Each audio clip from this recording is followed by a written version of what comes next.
Hi, my name is Dr. Zayba Ghazali-Mohammed, and I'm going to be talking about student experiences of inclusion in University of Glasgow psychology curricula. This project was done in collaboration with a student of mine called Zixuan.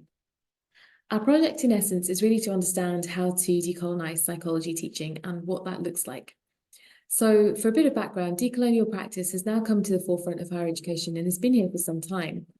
It predominantly started with the Roads Must Fall movement in 2015.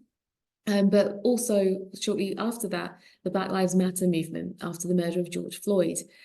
And what this has really done is led to universities to recognise their role more clearly in colonialism and how this has shaped research, teaching, and our own learning practice.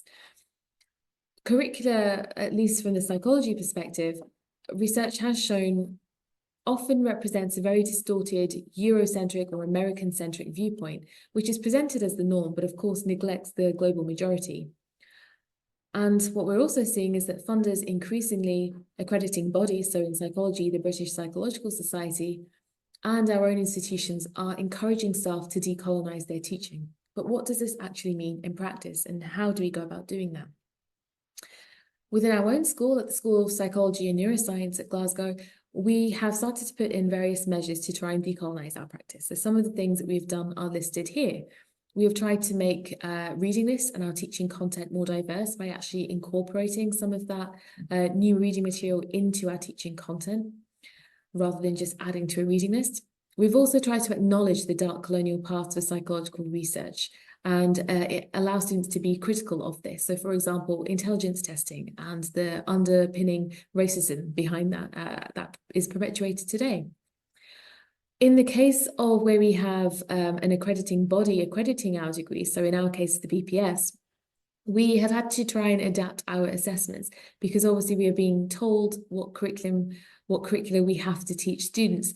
So, and as we're unable to change that, we are thinking about how to critically reflect on that and try and adapt our assessments to basically encourage students to reflect on the impact of marginalized communities.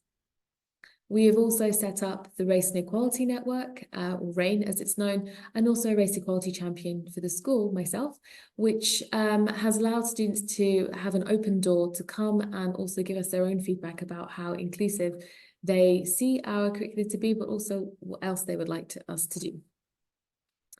Now, despite making those changes, we actually have no real knowledge of whether this is having any impact at all. So one of the aims of our study is to evaluate our current practice.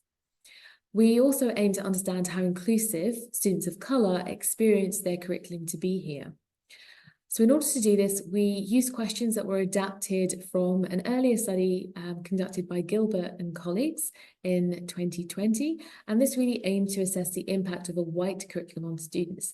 So our study was different in that we're trying to evaluate our own practice here, but they did include several interview questions that we thought were very relevant to our study. And so we asked permission and adapted some of those questions for our own study too. It was a qualitative study where we recruited 10 student participants, the majority of which were female, which isn't uncommon for psychology. And we also recruited a mixture of undergraduate and postgraduate students, although the vast majority were postgraduate. We recruited students into 2 online focus groups and then used reflexive thematic analysis to analyse our data. So what did we find? Well, our thematic analysis revealed 2 main broad themes. So the first of those was low to no expectations. So this is where students have very little expectation to actually see any change in their curriculum at all. Things have been so undiverse or not inclusive for such a long time that they don't hold expectations for change. I mentioned earlier that the vast majority of our students were postgraduate students. So they also noted the fact that while many of them are international, they don't expect that diversity to come through in their curriculum because essentially they've come to study in a place which is predominantly white. And so they don't expect their curriculum to be diverse. That's not to say, however, that they wouldn't like it. They also recognise that there are systemic barriers which lead to difficulty in changing things. So, for example, the funding landscape, the publishing landscape, which often neglects the importance of international data. So coming on from that, they also emerged the theme of acknowledgement. So this is where students are acknowledging the efforts that staff have made within our university, within our school, and are appreciative of this. So while there is very little expectation for things to change, when they see that change, it seems to have a very positive impact on students, and they acknowledge it very graciously. One of the students said, if I were to grade you, I'd probably give you a B3 because you're doing more than average, and that's good, but there is still a long way to go. And I think that's really illustrated by the two sub-themes that come out from acknowledgement, and that is superficiality and lack of representation. So superficiality was a word that came out quite frequently from our analysis. And really this reflects the lack of effort or carelessness that staff have sometimes placed.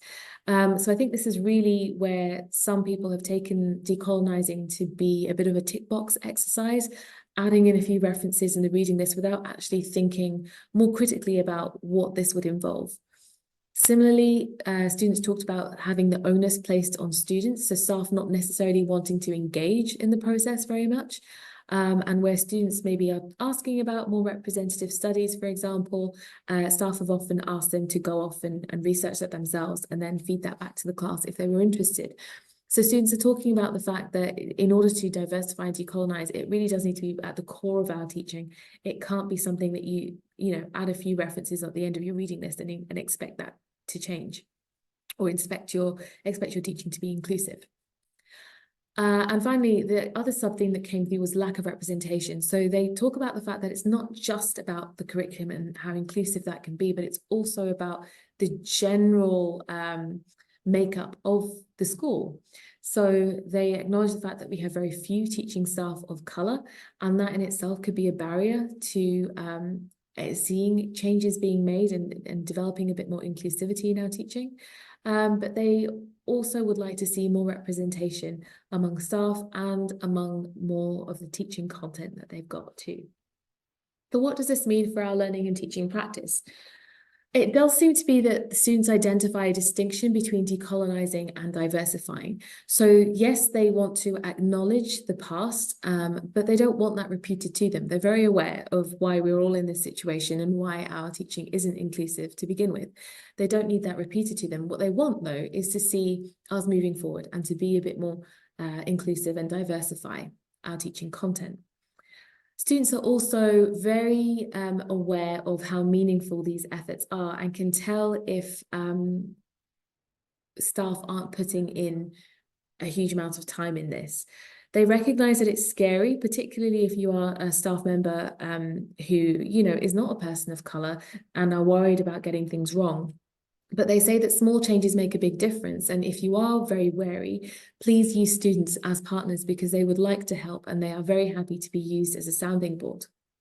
They also very graciously provided us a number of tips to share with staff in terms of what would really benefit and how they might go about decolonizing their practice.